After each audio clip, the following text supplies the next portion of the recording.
बना के लेके आए साबुन नहीं है इसमें तो वाला जो कम बेसी होगा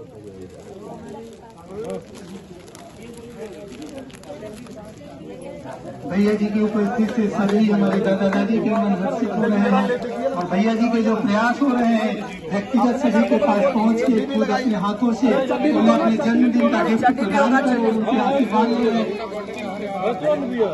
वहाँ से दुनिया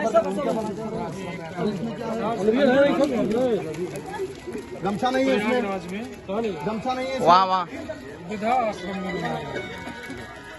ऐसे बनवाओ ना अध्यक्ष जी जरा उनके साथ उनके बीच में खड़े हैं। प्लीज बना पास करा दीजिए एक से दूसरे को दूसरे से तीसरे को बचेगा वो दे दीजिएगा यहीं पे जिसको नहीं मिला होगा वो। हाँ तो यहीं पे रही जाएगा लेकिन आप ऐसे के साथ क्या कभी भी लाओ। हाँ आगे आइए आगे। आप कह सकते हैं कि ये लाइन है।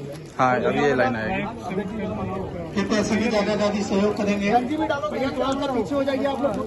देखिए जब सहयोग बनते हैं तो सहयोग बनते ही जाते हैं। इधर इधर भैया जी का वृद्धाश्रम में जन्मोत्सव मनाया जा रहा है और हमारे वृद्धाश्रम की जिन्होंने परिकल्पना की थी कि हम अपने आधार जिला सामाजिक एवं सांस्कृतिक विकास संस्थान के माध्यम से उन वृद्धजनों की माता पिता की सेवा करने का जो एक